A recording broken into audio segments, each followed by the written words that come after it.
After nearly 500 days away, Toronto FC fans were allowed back into their house by the Lakeshore on Saturday, and even a somewhat disappointing draw couldn't dampen what was a celebratory day at BMO Field. This is Waking the Red Weekly, presented by Footy Talks. My name is Mitchell Tierney, and ahead on today's show, we'll talk more about that night at BMO Field, Josie Altidore's heroics, and plenty more. It's also a big week for Canada soccer, as you can tell based on Mikey and I's attire here. Men's national team looking to win their first knockout game of the Gold Cup since 2007.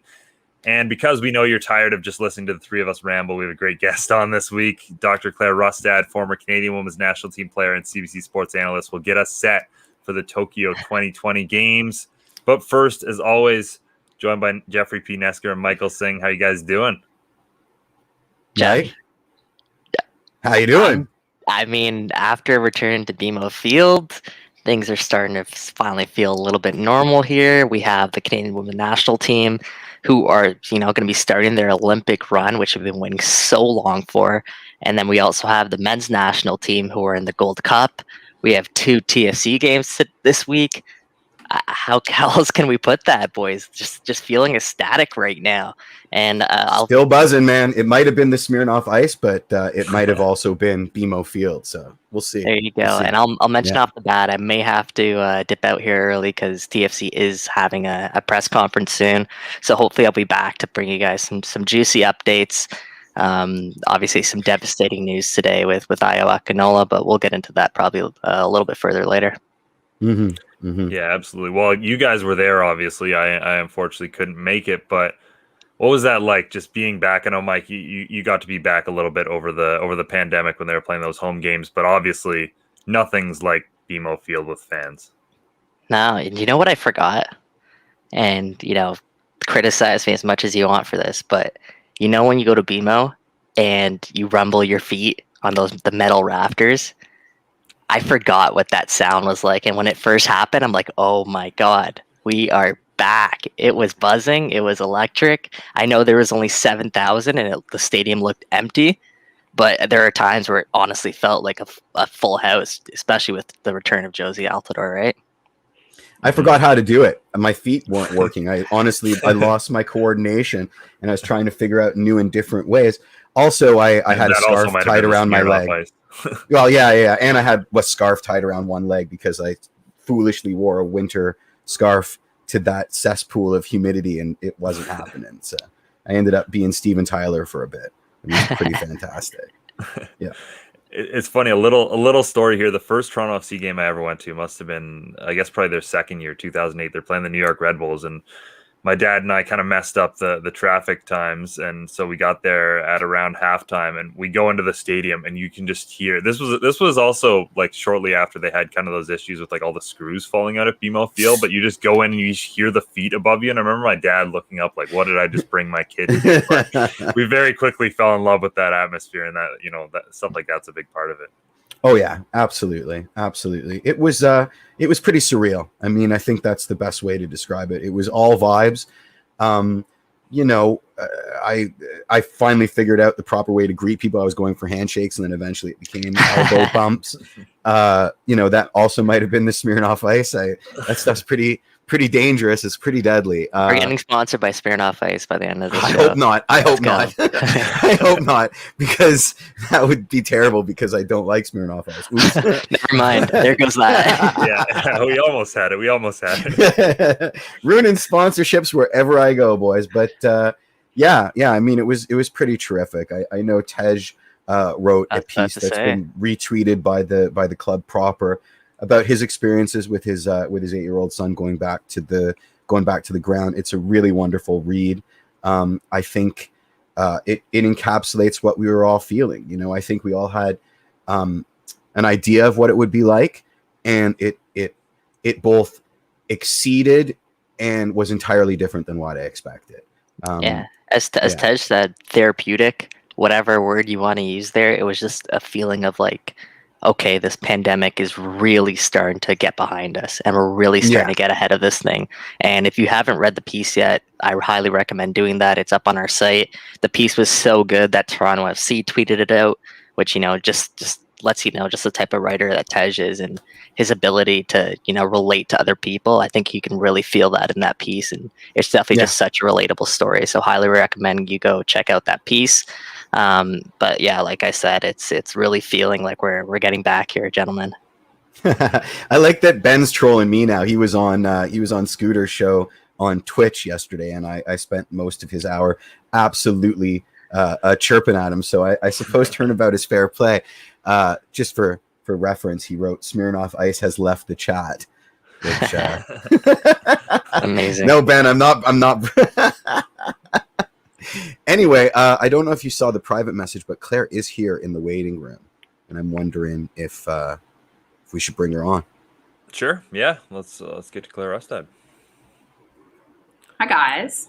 Hello. Joined now by Dr. Claire Rustad. In a hotel room, and I swear there's like no angle. You can't see my unmade bed. That's all right. That's all right. That's why I have the green screen behind me. It just covers everything. Yeah.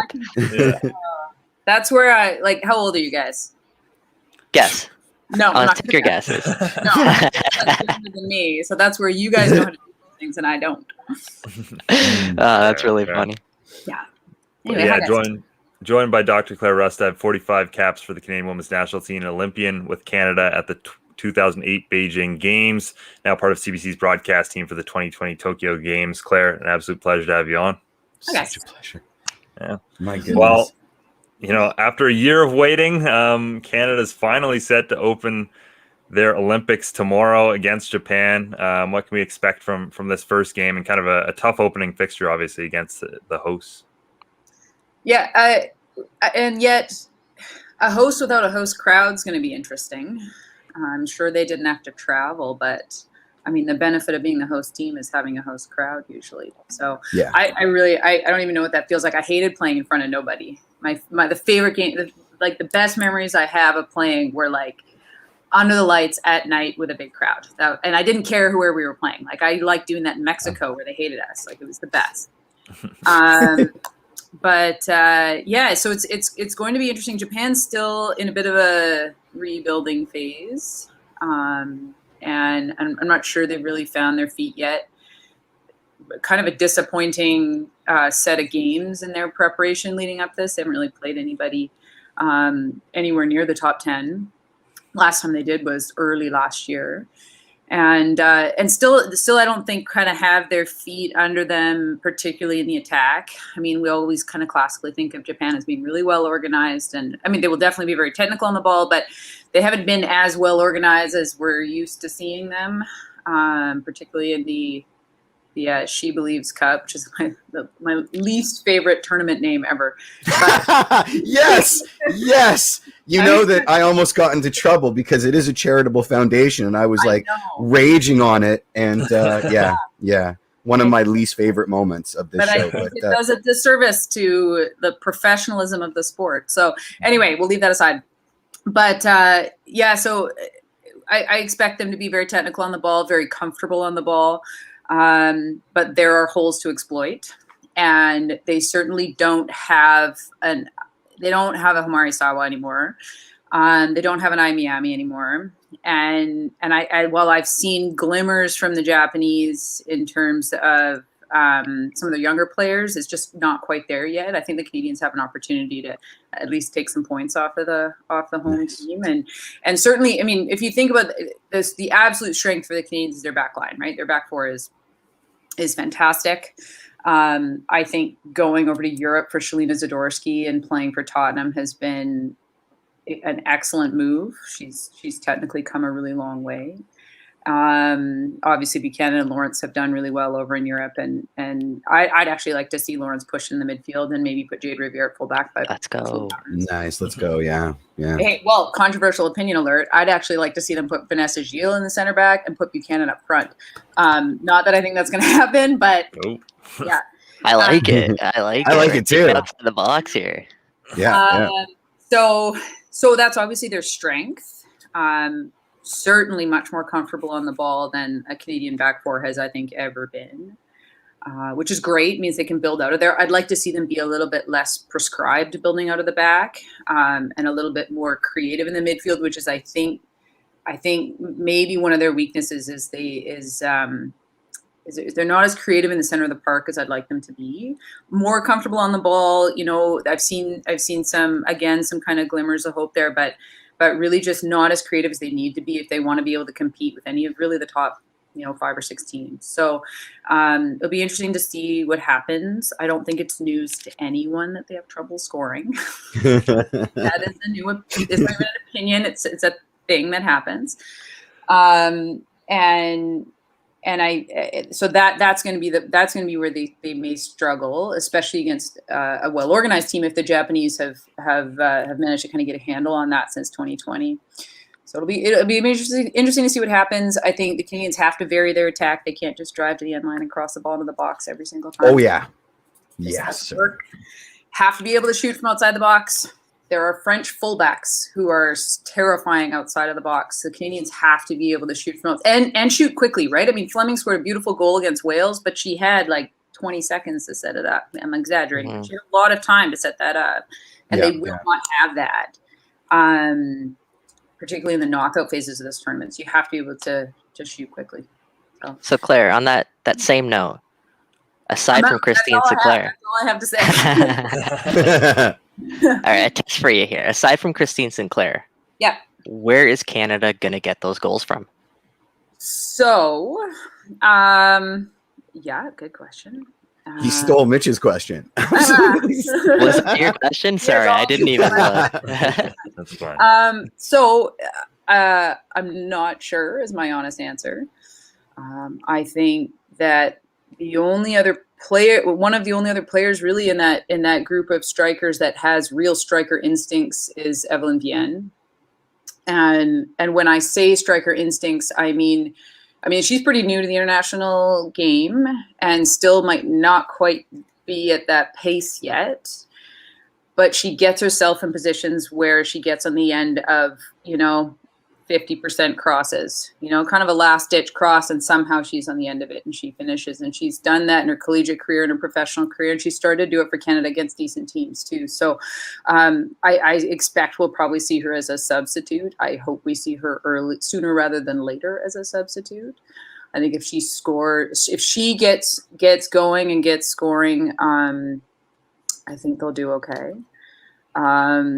Adriana Leone has proven herself to kind of come on and at least disrupt things when she comes on as a substitute. I'm not sure of her fitness. She had an injury leading up to this tournament. So we'll see how that goes. So it is hard to say. And I hope that some of the midfielders start to have a go from outside of the box. I mean, even just to try to catch a goalkeeper off guard and really try to switch things up a little bit. I mean, Nichelle Prince and Deanne Rose do a great job. I actually like Nichelle Prince coming off the bench. I think she comes on and makes a difference when she comes off of the bench. And we may see stuff from them, but really, I'd like to see Evelyn Vienne as soon as possible. And hopefully they can find Christine's feet in the right way. I mean, she's not as fast as she used to be. Can't constantly just play balls through and hope for her to run on to them. You have to be wise in how you deliver service to her. So, we'll see what happens. I'm going to go macro for a bit because obviously, as a Cambridge educated epidemiologist, are you reading my Wikipedia page right now? No, I found this on something different. And of course, having helped organize the Women's World Cup in Canada, I wonder what your perspective is on how the players are feeling in this wacky sort of COVID situation at the Olympics. What your insights would be about how weird it must be for them right now. Yeah, I mean, like I said earlier, weird not playing in front of a crowd. That part's a little bit bizarre. I mean, I work I'm a family doc, a rural family doc, so I work in a clinic, and I work in the Emerge, so I'm pretty used to the weirdness of COVID protocols right now. Right. And CBC honestly is all over it too. So that part can take a little bit of getting used to if you aren't used to used to the kind of the structured regime of that. But honestly, every team in this tournament's in the same boat, right? I mean, right. It wasn't just something that happened here, and it wasn't just something that happened in Europe. It happened everywhere. So we can't. I mean, the Canadians certainly can't use that as an excuse in any way, because I mean, everybody had a huge hiatus with no international play. They're all kind of on an even playing field. I do think that Canadians sought out at least some better opponents than the Japanese did leading up to this tournament. And I'm not sure if that was, I honestly don't know why the Japanese didn't find anybody better to play against. But I think honestly, everybody's going to be in the same boat. And it's going to have to be a lot about your mental preparation and how you deal with putting some of that regimented stuff aside and still trying to focus on your own game and making the most of the times that you do have it training. And then also making the most of the boredom of sitting in, a hotel room in between games. And how do you adapt to that? I did not do well with that. I was my favorite part of playing with the team. But yeah, so how do you adapt to that? What do you do to prepare yourself for the next day? Not just the next game, but what do you do to prepare yourself for the next day and the next training session in between games? Really trying to make that boring time work for you. Yeah, I appreciate that. That's an important point. Absolutely.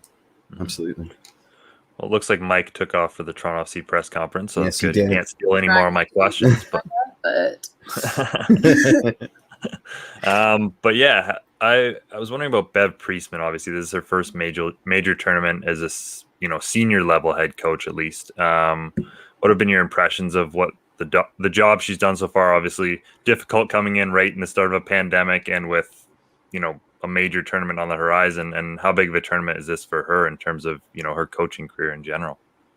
Yeah, I don't actually know Bev Priestman personally. I was a little worried that we were just kind of rotating within the Herdman universe when they hired her, which isn't necessarily a bad thing, but it almost seemed like the team maybe was ready for a change. And they hired her. I think she's done a good job. I think the defining moment ended up being, okay, who's back when there was just an 18-player roster? Who's she actually going to choose for this 18-player roster? And I know a lot of us were kind of holding our breath, like, is she going to have the guts to make some very hard decisions or some unpopular decisions?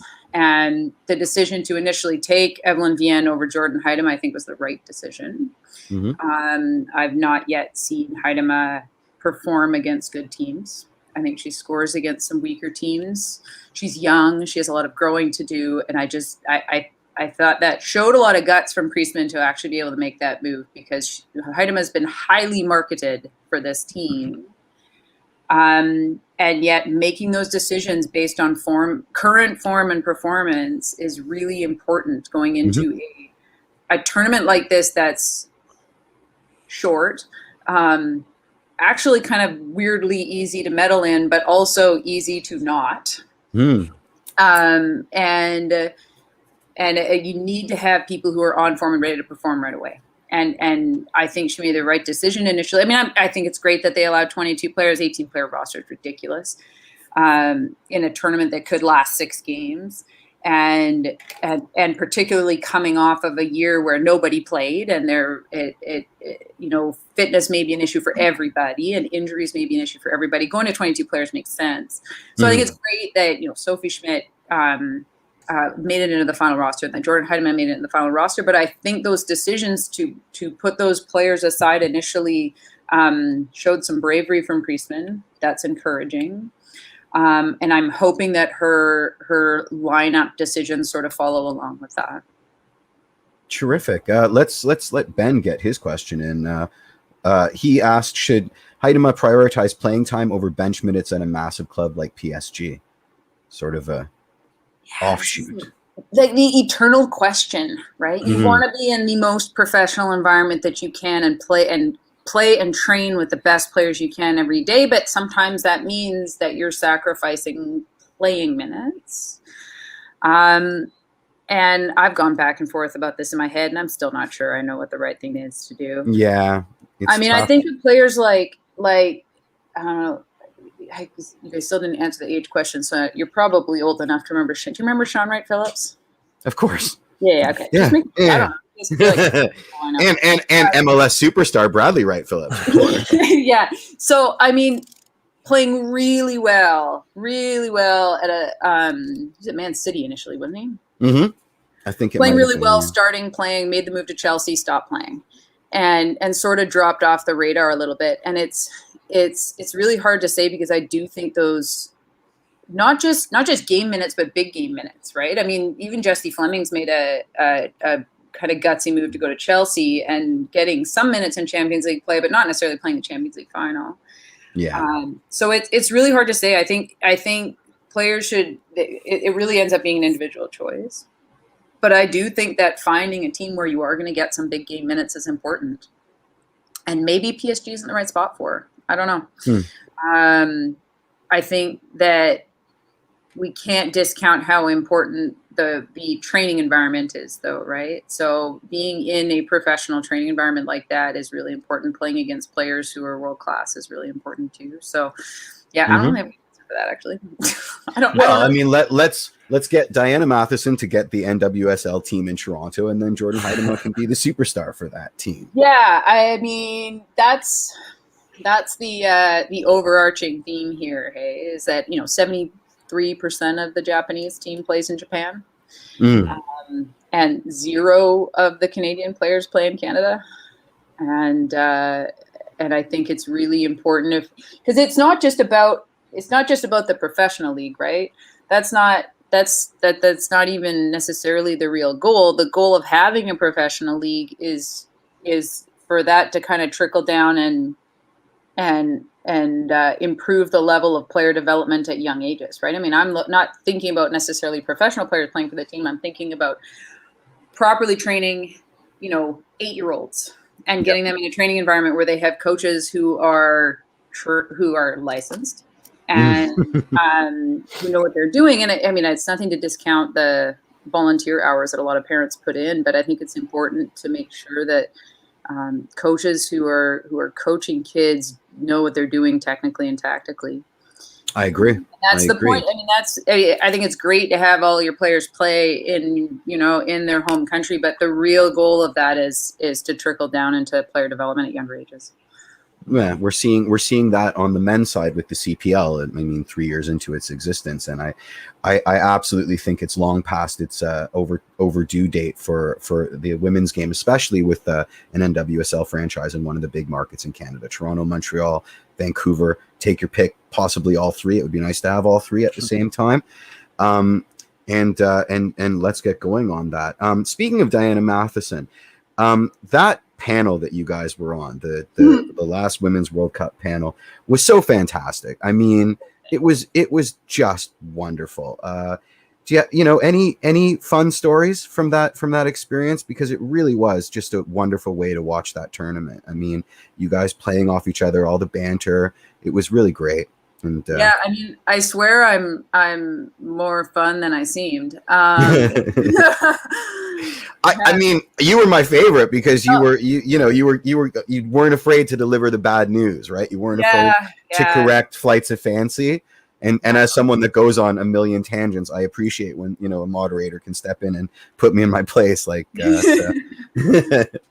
Yeah, no, I was thinking about this the other night, and it was a funny story that was caught on camera, really. Because it was the one day that, like, Kaylin wore her hair up and these massive earrings. Like, they were the size of a calculator. And that's they're enormous. And she's not the most, like, sit still broadcaster either, right? Which is great. It's her style. So she was kind of gesturing around, and then she turned to say something to Diana, and this massive calculator earring just went clunk onto the glass desk. And we all just everyone just sort of was like, what do we do? And Kaylin just, like, kept on going. Nice. No problem. Did great with it. Yeah. It was one of those moments, and I'm like, yeah, I bet this has never happened in this room before. Most of the dudes who do this. Yeah. Did she break the glass table or not a problem? No. Amazing. That reminds me. Just wasn't secured very well. Wasn't there, I saw a viral clip of, I think it was a reporter in front of the Euro Cup, and a breeze took the cup off its table, and everybody was trying to pick it up after, and it was on live television. So that kind of stuff, things, right? Exactly. Eat live TV. Yeah. I don't think I've ever seen James Duthie with big hoop earrings, so certainly. Definitely not. Let's get you out on this then, Claire. The mantra, and you've talked about this a little bit, or I guess alluded to this a little bit. The mantra for Canada going into this tournament is changing the color of the medal. After winning the back-to-back bronzes at the past two. In order for Canada to do that, what needs to go right? Yeah, they need to not come third in their group. That's the first thing. I think that's like, we're all in agreement about that, right? Basically, for those viewers who have not had a close look at the bracket, if you come third in your group, first of all, you need to want to be one of the two best third place teams, which I don't think would be difficult. I think this would be the group, if you're going to be a third place team, that you'd probably get through. The challenge with being the third place team, though, it would be that you would play the first place team out of the American group, which is likely going to be the Americans. And I don't think anybody here is under any sort of delusion that the Americans aren't going to just walk through this tournament, because they probably will. Yeah. There's something fascinating about the Americans that it's just people call it arrogance, but it's actually, they're just very appropriately confident in their abilities. And they have this attitude, and I think it translates to probably just like a healthy but vicious level of competition and training, because there are people waiting in the wings to take your place, for sure. Oh yeah. And they approach everything like that. And even when they're down a goal or two, you can never count. I haven't seen them down 2 goals in a long time, but you can never count them out. And so I think avoiding them is step one. And like I said, it's an interesting tournament. I mean, the Canadians were third place in their group in 2012 and won a bronze medal, right? So it's a tournament where a couple of well-placed wins and you're in a medal game. And conversely, a couple of well-placed losses and you're not. So So it's going to be interesting to see how it shapes out, because I mean, first of all, the Americans, when they play Sweden, fun things can happen. So I think they'll come first place in their group, but we remember 2016, right? Oh yeah. And yet the Canadians are playing against some really evenly matched teams, right? I think they're actually fairly evenly matched with Great Britain and with Japan. And it's really hard to see how they'll come out of that. If they come second in their group, they get flipped to the other side of the draw, and I am never an advocate for like trying to come second. I think you should approach every game as if you're going to win. Yep. And you should try to win every game, and you should aim to come first in this group. But coming second does have them avoid the Americans in likely a semifinal matchup if they can make it through. I think they match up well against the Dutch. We'll probably end up on that side of the draw as well. And but like I said, I mean, it really ends up being a little bit of a toss up. I think I like I said before, I think it's good they increased the roster size to 22, because injuries really can ruin a tournament here. And having 3 goalkeepers is actually really important. If one of them gets injured, then you at least have some depth. Yeah. And I think it really only benefits teams like the Canadians to increase really the rota of attacking players, honestly. I favor their chances to repeat a bronze. I think getting to the gold medal match is a difficult feat. Not impossible, but I think it's a bit of a difficult road to get there. And yet tables could turn, and an unfavorable quarterfinal matchup could, especially if they're not scoring, right? Especially if they're not scoring, an unfavorable quarterfinal matchup could be difficult for them. So I'm hopeful, but I'm also at times realistic. I think you've noticed that about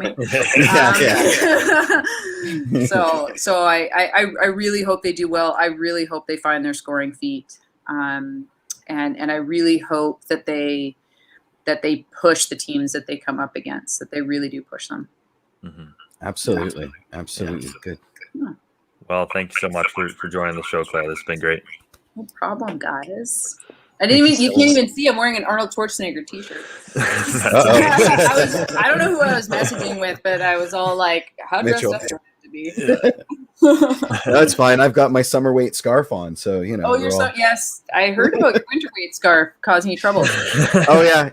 I had to wear it around my leg. BMO was pretty humid, so. Yeah. I logged in early enough to hear you guys talking about what it was like to be back in the stadium as a fan. Mm-hmm. And the hammering on, like, stomping on the stands. Mm-hmm. And I mean, I didn't go to a ton of TFC games, but I went to enough, and I went to enough games period as a fan to remember what that feels like. I mean, it's a very visceral feeling, right? And it got me feeling even a little bit nostalgic, and I haven't lived in Toronto for like 3 years, but I'm really glad you guys are able to get back there and experience. Yeah, it was pretty fantastic. You know, we can argue about the timing in this craziness, you know, till we're blue in the face, but it was a privilege, and you know, I'm looking forward to Wednesday, and it will be almost double the fans. So let's see what that entails, right? You know, cautiously optimistic. Certainly, as a player, that enthusiasm is really appreciated and felt, and I mean, the games are nothing without the fans, right? It's just not as fun. Like I said, like even opposing fans are fun. So, well, again, I'm missing TFC games. Yeah. Quite the opposing fans. Yeah. So I'm glad you guys are getting back there, and I'm glad that everybody is excited to do it too. I know it is still a very weird time. Please, everybody, wash your hands and wear a mask. Good advice. Absolutely good advice. And looking forward to seeing you on the CBC as the tournament gets into full swing. Cool, guys. Thanks for watching. No worries. Cheers. All right. Bye. Mm-hmm. Oops. Well, that was awesome. Great to get some Olympic insight and all kinds of great stories from broadcasting as well. I guess let's pick up a little bit on maybe the iconic moment of that TFC game, and that was Josie Altidore scoring a header. I mean, the second he got subbed on, it was pretty special, but you almost knew something was coming, considering you know, just the state of the game and how everything had been going, and Josie's uncanny ability to deliver in the big moments. Like, so clutch. I can't remember. Maybe the last iconic moment like that was Josie scoring against Montreal in the Canadian Championship. The quiet now thing. Like it absolutely was. But this one was probably the most special that there's been in a long time in terms of just like iconic Toronto FC moments. Well, I mean, you know, the second that he was on the sidelines, the VMO, the temperature in that place went up by about 100 million degrees. And then once the substitution board came up, it was pretty special. And, you know, I got to sit in the Red Patch Boys section in the South End, so 112. And that's exactly where he ran to while he kissed the badge and did his jump celebration. I jumped so hard, my Apple Watch fell off my arm and I had to go chase it, which is pretty funny because the last time I was in the South End and I jumped really hard, my phone fell out of my jacket and I ended up stomping on my phone and cracking the screen. So I'm not very good at cheering. But wow, what a vibe. Like what an unbelievable vibe that was. It was pretty special. I'll remember it forever. Some great photographs came out of that, like the close-up of Josmer mid-jump, and then there's one right when Paz has just jumped on his back and the team's about to rush him. Just a beautiful image. I mean, you said it right here, moment of the season so far. How can it not be? Really? Yeah. You know?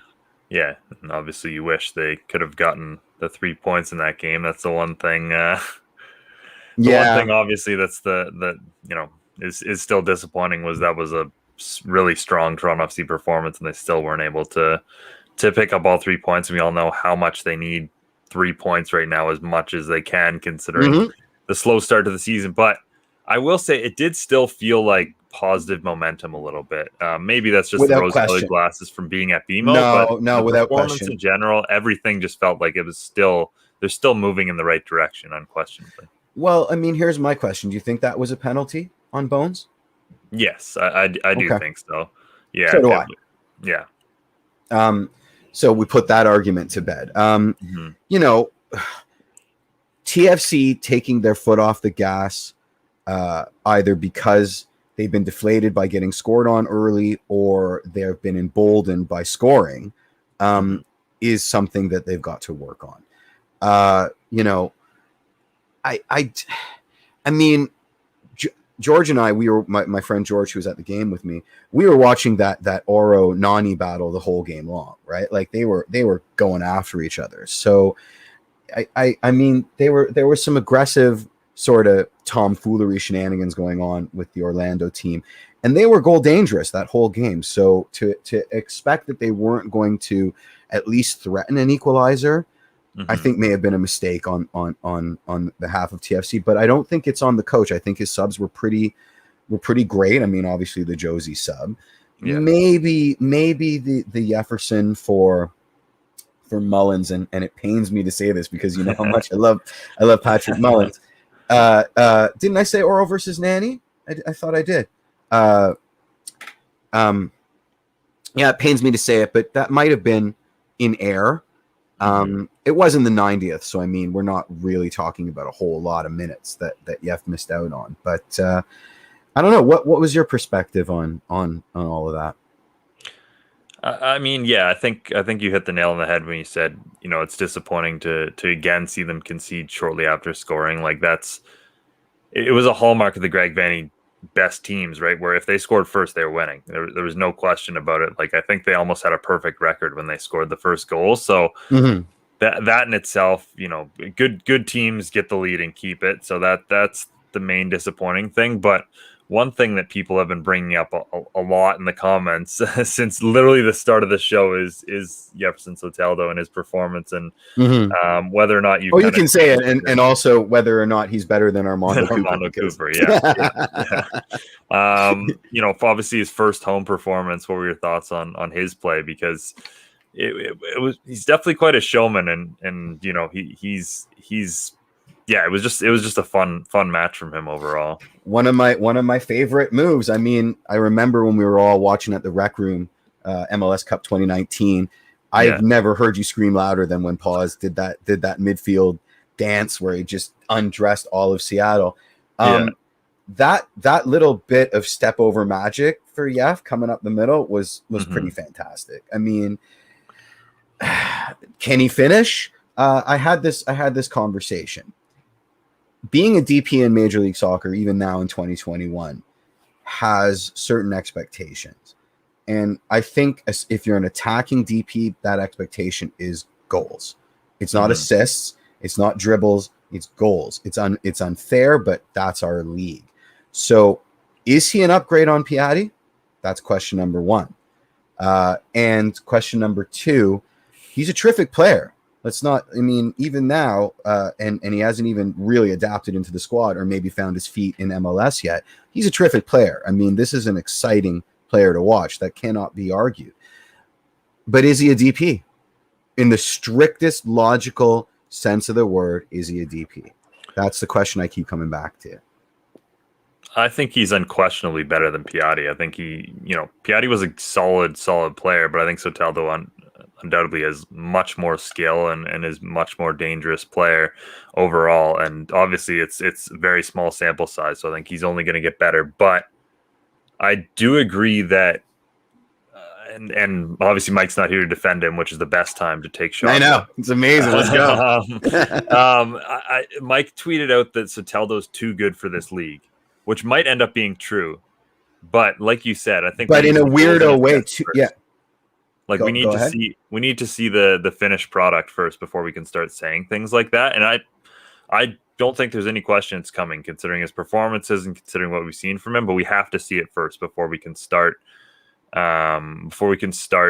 Really putting this guy up on a major pedestal. And again, that's a league thing, but that's mostly a Toronto FC thing. We've had some of the best designated players in Major League Soccer history, so we have an unbelievably high standard. And one of the other ones went out there and scored in like his limited minutes. So yeah, obviously it's a finished product thing. And yeah, I mean, I absolutely love what Soteldo did during that game, but we're gonna have to see more goals and assists from him before we're it's a wonderful quote. He may be too good for this league, because it absolutely encapsulates what I'm saying. Like, other leagues can afford to blow that kind of money on a technician who's got his skill set. In Major League Soccer, the non-goal thing for a designated player is a serious issue, unfortunately. And I think that may be where we're at here. And I'm absolutely not writing the guy off, because I mean, how can you? He was such quality out there. But, in the same way that we'll never have an Olivier Giroud as our backup striker because MLS, and the first team that goes all in on 3 defensive designated players may upset the apple cart. But right now in 2021, a DP in this league has to be generating goals. I mean, correct me if I'm wrong. That's one of the reasons that they trucked out for why Piatti didn't get an extension. You got to be generating goals, and we ain't there yet. Now, sorry, go ahead. I'm sure you had something better than what I was going to say. I don't know about that, but yeah, I'd say again, we're not there yet, but I do think it could potentially be coming. But okay, with that being said, on the goal angle, we all know Toronto FC have major scoring issues. That's been an issue all season, and those certainly aren't going to be helped by the news today that Ayo Akinola is likely going to miss the rest of the regular season with an ACL injury suffered during his first ever start with Canada, playing against the United States. Obviously, that's a massive blow for the player, and it's going to be a big blow for Toronto FC as well. That's their joint leading scorer. Yep. Big blow for Canada. We can talk about that a bit later. But from a Toronto FC perspective, yeah, not good. I mean, my heart goes out for the kid. He just came back from a long-term injury. He's just rounding into form. He just declared for Canada. He's played 36 minutes for the Canadian men's national team. It's bad. It's bad timing. It's bad luck. My best wishes to the speediest of recoveries. It just sucks all around. Yvonne asked, is there a rule if a player is ruled out of season due to injury, a roster spot opens up? There is. It would require TFC to make the commitment. Basically, regardless of what his prognosis is for recovery, they're saying he's not coming back, because I don't think you can recall him if you claim that season ending or long-term injury list spot. I'm not sure if you can. So it would be a chess move on TFC's part. They would be basically saying in no uncertain terms that Ayo's not coming back. If his prognosis is bad enough, it's kind of a no-brainer decision. So yeah, they could activate Erickson Gallardo, who's been just about as unlucky as Ayo has, and see what that is. But Nick made a comment ahead of Yvonne's, which is Dom Dwyer cannot finish, and I think we need to discuss Dwyer before Josmer came on. I don't know who tweeted it out, but I think the best one I saw was he looks like someone coming back from a serious knee injury. He's late to arrive at balls. I will say this to his credit. The bad body language that I expected when he wasn't getting service, the arms aloft, just being generally uncomfortable to look at and to be around, hasn't manifest. Look at the way he was. Look at his body language when he was subbed off for Josie. Like, he wasn't surprised, but he certainly wasn't pissed, and he applauded him onto the field. So, at the very least, your not in form striker isn't being a jerk, which is good, because he does have precedent for being a jerk sometimes. What do you think, Mitch? Do you think I know you love him? I know you you're high on Dom Dwyer. Do you think it's going to click? I mean, now's the time, right? Yeah, certainly now's the time. I mean, it's a big opportunity. Io going out for one of Patrick Mullins, Dom Dwyer, or even Jordan Perruzza, who got recalled to show up and you know, again, the service is getting significantly better. That ball from Justin Morrow on the weekend is a perfect example. Everything Pozuelo can do. So Teldo, like all. It's not just the fact that these strikers are isolated anymore. They're going to get opportunities to score.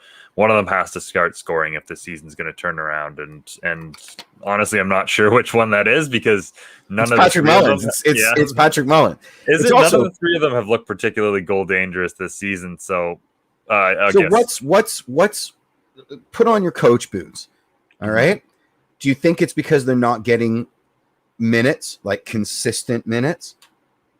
And they're all sort of flow strikers, and they need to be out there even when they're not performing, just to get into the groove. No, because at this point, I don't think any of the three of them are starting strikers in MLS, and that's why you had Io Akinola and Josie Altidore there to be your starting strikers. So I think obviously best case, you got to hope Josie can stay healthy here and keep in form, and there's your guy. But none of the three of those guys are starting. So much Mullins slander in the chat. I'm going to explode. There's so much Mullins slander. So, okay, keep your coach boots on. Do you give Perruzza a shot? Because he's coming in fresh face, unspoiled, goal machine for TFC2, right? Yeah.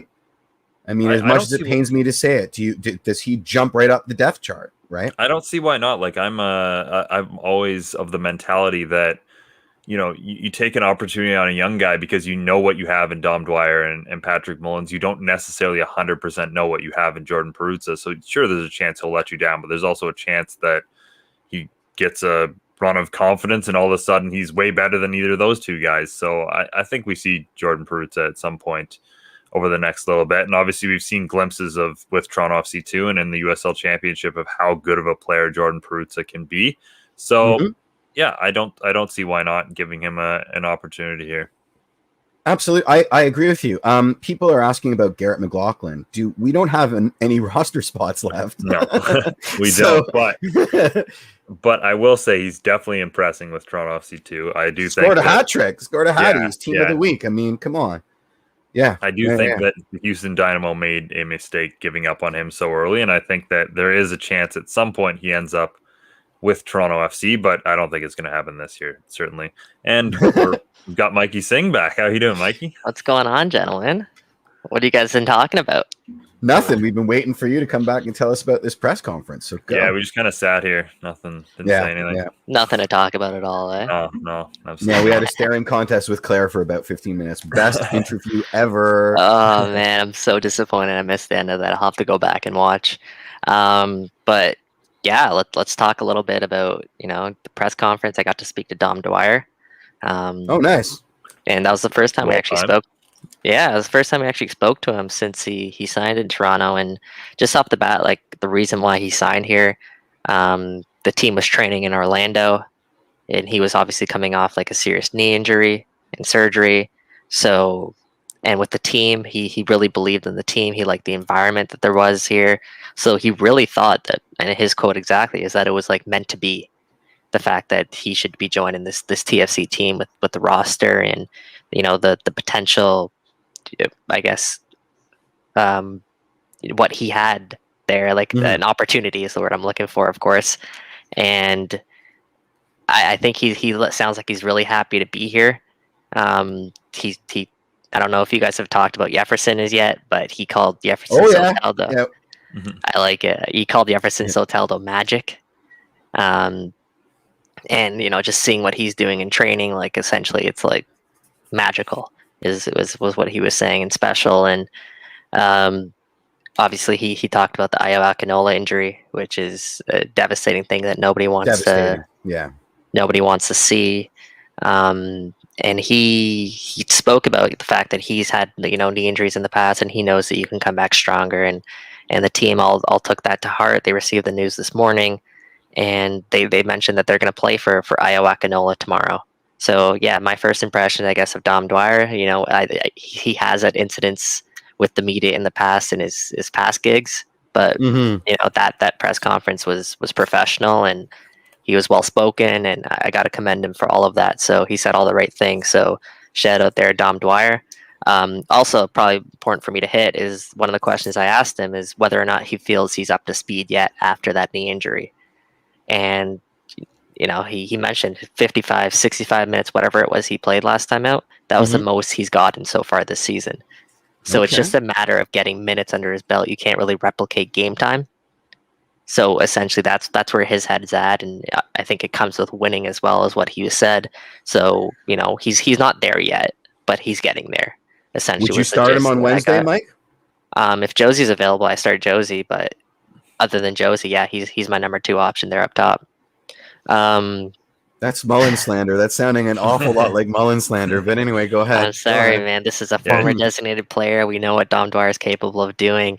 And what about Peruzza? I mean, we were just saying. What about Peruzza? So that's another thing I was going to get to is Javier Perez was asked about Jordan Peruzza. Great segue there, Jeff, by the way. That's what I do. He was asked about Jordan Peruzza, and, like we've heard about Jordan, he's got this tenacity about him, this edginess about him. And Javier Perez noted that.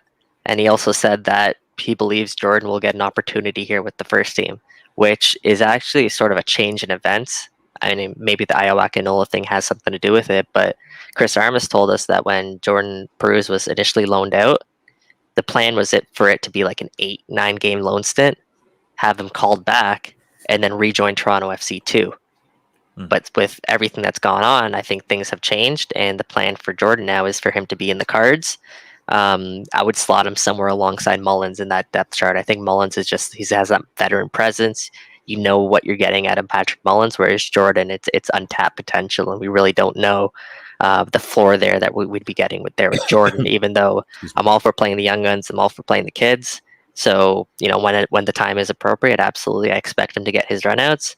But with Dom Dwyer, Patrick Mullins ahead of him in the depth chart, obviously Josie Altidore, I'm interested to see how much playing time he does get here moving forward.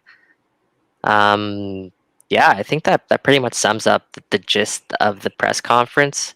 I did ask him about his fullback situation, because right now the only natural fullbacks on the roster, with Kamar Lawrence and Richie Lorea both away for international duty, is Aro and Justin Morrow.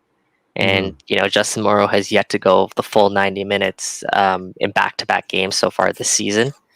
So, there is a question where he's been dealing with a lot of lingering injuries too. And with this game, a Saturday to Wednesday game, there is question marks there as to whether or not he'll be able to go the full 90.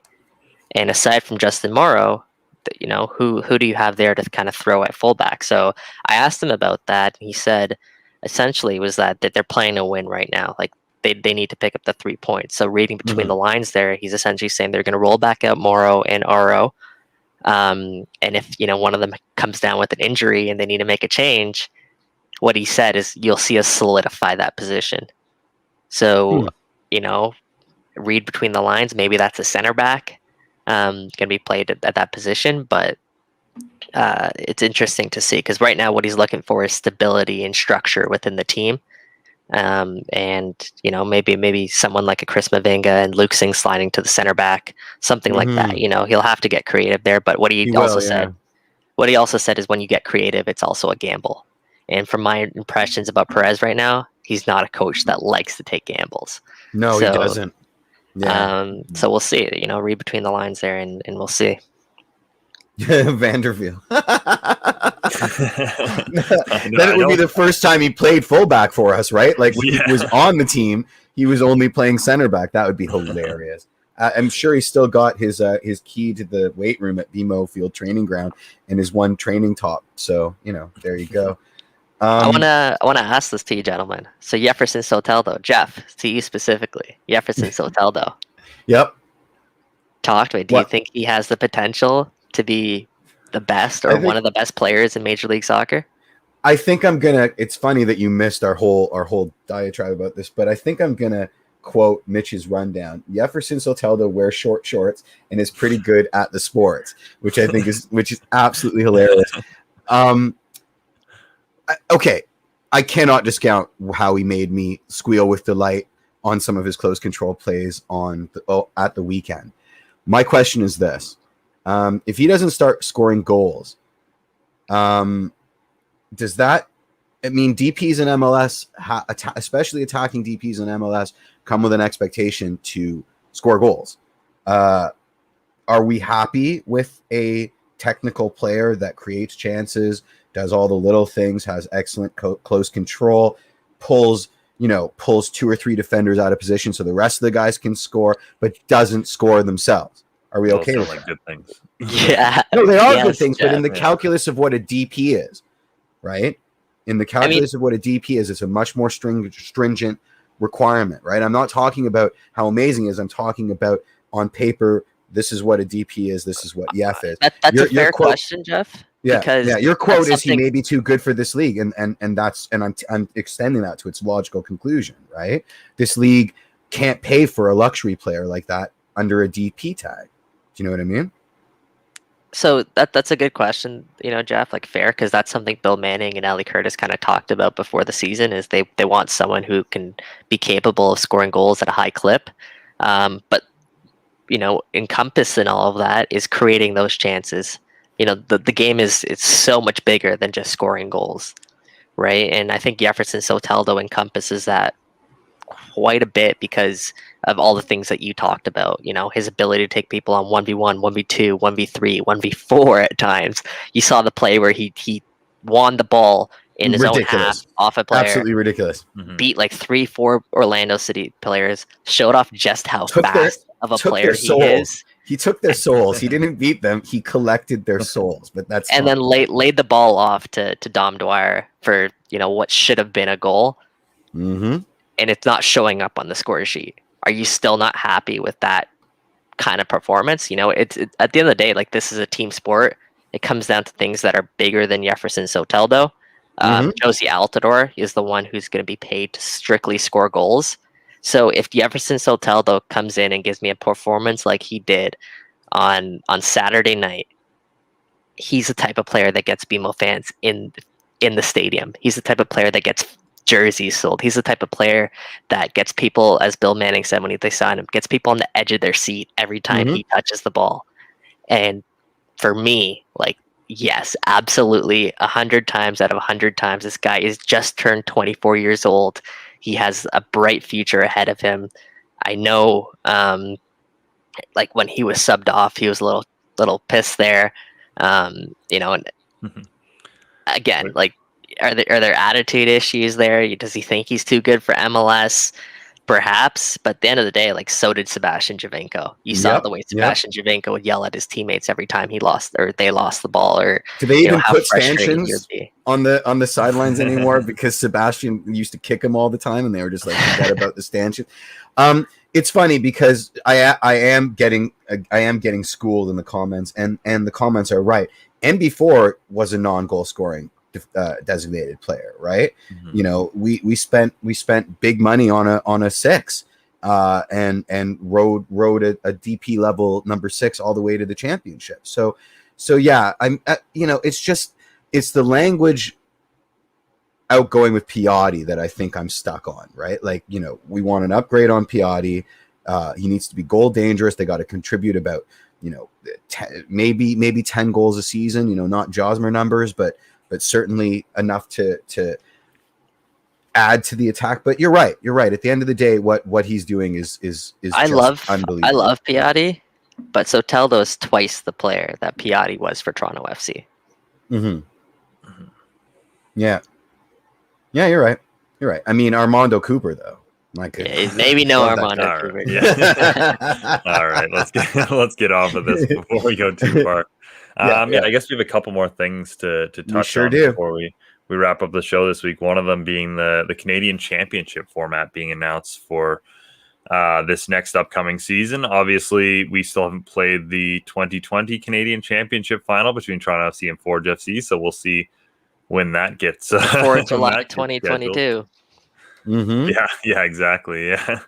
At any rate, though, a new format includes 13 teams, starting with a 10-team preliminary round. Toronto FC, Forge FC, and CF Montreal all given byes to the quarterfinal round of the competition based on past performance.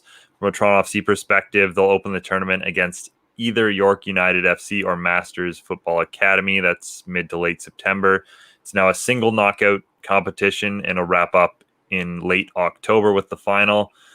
I mean, I'm pretty excited about this. It seems like a more open competition. I think finally we're seeing MLS teams and Canadian Premier League teams treated pretty equally in this tournament, which I think is exactly the way it should be, based on the fact that they're both technically top divisions within Canada. So I'm pretty excited. I think it's going to be fun, and the single knockout is just going to create chaos. So I wouldn't be shocked if we see a couple of big upsets here. And they got that. Go ahead, Jad. Go ahead. Well, do we know the format? Like, is it extra time and then penalties, or straight to penalties? Do we know that? I'm assuming just extra time than the penalties. Like, I'd be surprised if it's the other way around, but you never know. I'm really excited because obviously they wanted this, but the fact that there'll be either TFC in a Masters or TFC in York United, that local, York region, Toronto, whatever you want to, Southern Ontario, whatever you want to call it, kind of derby there. That's really exciting. We got a couple other ones on there as well, which should make some entertaining rivalries. And I think that's what's really important here, is because obviously rivalries sell, and that's how you kind of best way to sort of market the league and market the Canadian Championship. What I'd like to see moving forward is the league or this competition expand even more. I want to see more Canadian teams involved than just the 16 or 20 that are here. I think Canada in general has a lot of local clubs, a lot of talent. Not saying that they'd go on and win the competition, but just giving that exposure just helps grow the game a little bit more. This year would have been tough to do that, so just in the future, I think that's something to keep an eye out on. And how the States does theirs with the U.S. Open Cup. Massive tournament. I think there's like 90 something teams in theirs. So I think Canada can slowly start to get to a greater pool here. Yeah, I think that's a good point. We've seen the level of quality that something like a League One Ontario has in terms of the players that have come out of it. I mean, heck, Daniel Jebison was playing in League One Ontario for a bunch of years. So there's certainly plenty of good players playing throughout Canada, and I think this is another opportunity again for some of these guys to really go up against MLS teams and show their abilities. And some of the best stories from the Canadian Championships in the past couple of years have been guys playing against their former teams, scoring big goals. So I think we might see a bit more of that in the next little bit. Absolutely. Every year is a new format, right? Like, it hasn't been the same format for 2 years straight for as long as I can remember. So it's all up in the air, right? Every year the Can Champ has a different vibe to it. I'm holding out for a double final, right? They'll play the 2020 and the 2021 final in the same venue at the same time. It'll be like a BOGO sale. And it'll be fantastic. And they'll only sell Smirnoff Ice. They won't have any beer. It will just be Smirnoff Ice. And it will be fabulous and totally humid. Indeed. I will say, though, like you said, they've revamped this competition like 10 times.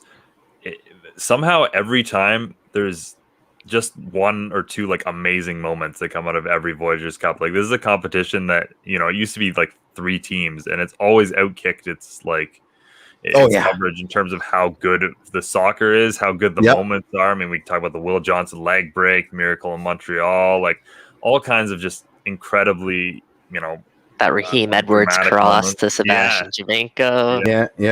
There's some special moments that have come out of this competition, and I guess Montreal winning at BMO Field. I know most people don't want to talk about that one as much. When did that happen? I don't know what you're talking about. I mean, the defending Canadian champions, technically. Whatever. All right, we are going pretty overtime here, though, so let's just touch very quickly on Canada. They're going to the knockout stages. They're going to play either Costa Rica or Jamaica, depending upon tonight's game. But I think probably the biggest story for the next little bit is that Ayo Akinola, obviously, and Kyle Larin are both out for the rest of the tournament.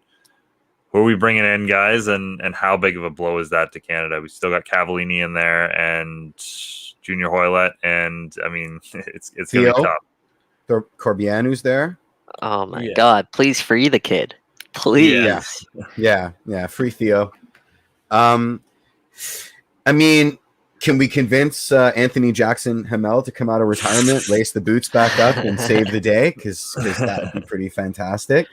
I think Dwayne Rollins subbed said Tosaint, which isn't the most terrible of shouts. I can see Mitch frowning. He's like, "No, that's a terrible idea. I don't want. He literally has been injured all season, so that'd be a pretty tough to get him in. You're looking. For sorry about that. That's a terrible idea. I like Charlie's shout in our Wake in the Red chat where he mentioned bring in Zachary Broguillard, shore up that defensive line, the wing back positions, and push Tajon Buchanan up higher up the field. Give him an opportunity to, be dangerous there in the attack. And third, he showed that he's a versatile player. We know how dangerous he can be when he gets forward. And I'd like to see him, in a position like that because he also played striker for the Olympic team during the Olympic qualifying there. And he's shown that he can play up top. So why not give this guy a run out? Because there's going to be some competition there. If Broguillard comes in, Larrea is there. So there are other options there at the fullback position. So maybe that's the best option there. Tesho? I think Tesho's a decent shout too. He's consistently solid. Like, what you're getting with Tesho. He's obviously done some bad things to Toronto FC in recent weeks. So I think he's a great player, and that's the obvious one, I'd say. But I do agree that that's a good shout. I mean, the only thing is it's going to majorly confuse all the European scouts that are watching Tajon because they're like, okay, we had this guy we were bringing in as a wing back, but he's also a winger. Now he's a striker. Like, where do we slot him into our team here? But no, I think obviously that's going to be a big question for Canada going to the next round, and we'll see. Like we said, 2007, the last time Canada won a knockout stage game. So yeah, it's going to be a big one on Sunday. Obviously, you need to start winning these games, and obviously doing so by the time September comes. Junior Hoylett. Who do you want? Jamaica or Costa Rica? Doesn't matter. Probably ideally Costa Rica. I think Canada matches up better with them. I think Jamaica's got more dangerous attacking players. They've got that counter-attacking style that I think Canada doesn't do very well with. And we've seen Jamaica really cause Canada problems in past tournaments as well. So I think you'd rather Costa Rica, but I think Canada matches up pretty solidly with either of these sides, especially with Eustachio back. Selfishly, I'd like to see Jamaica and Canada because I want to see Kamar Lawrence in action. Some of his Canadian rivals there, so that would be pretty cool to see. But I'm with Mitch there. I think Costa Rica is probably the better matchup for Canada. I think Jamaica is actually really underrated on paper. They've brought in quite a few names that are notable overseas, and like Canada, they've made some big adds to their roster from obviously people not being able to break in with other countries. So Jamaica is a team that could be a dark horse in this tournament. So I'd try and avoid them as best as I can. I want to say the last time Canada played Jamaica at the Gold Cup, Kamar Lawrence actually scored a free kick against Canada. So I remember that too. Hopefully that doesn't repeat itself. Your boy Junior Hoylett also scored a banger. So that was a pretty good game for him as well. But yeah, hopefully history doesn't repeat itself in that regard as much as we'd like to see Kamar Lawrence put in some good performances. But striker Sam Piet, think it over. Sleep on it. Striker Sammy P. I mean, Sam Piet did have a great game against the United States. We'll say that. But yes. I don't think we're gonna see based on maybe stature alone. I have a feeling they'll be leaning heavily into both Lucas Cavallini and Junior Hoylett here. And I don't know if someone like a Tesho gets brought into the side, just how much minutes they'll get moving forward. I think this is a tournament Canada wants to win, and those two are their best options up top. So another thing is I wonder if they'll tweak their formation a bit. Come away from the two strikers, perhaps go with Osorio as a false nine, almost behind one of Junior Hoylett or Lucas Cavallini. Just something to keep an eye on. That's a good shout. Yeah. Well, yeah, we've seen absolutely. Junior We don't have Hoylett. the depth. Yeah. We've seen Junior Hoylett and Cavallini play together for Canada before against the United States, and that went pretty well in terms of them coming on late and scoring that late goal. So True enough. Definitely a bunch of permutations to watch for going into that knockout round for Canada. We've got the Olympics coming up. Toronto FC play at home again tomorrow against the New York Red Bulls. So many exciting things to get to over the next week. So. Definitely excited to watch all of that. Another busy week of soccer, but we'll wrap up the show there. Huge thank you to Claire Rustad for joining us and getting us set for the Olympics. Some great insight there. Thanks to Kevin, Sophia, and Edwin from Homestand Sports for making the show possible. And as always, thanks to all of you for listening, chirping Jeff, watching, interacting.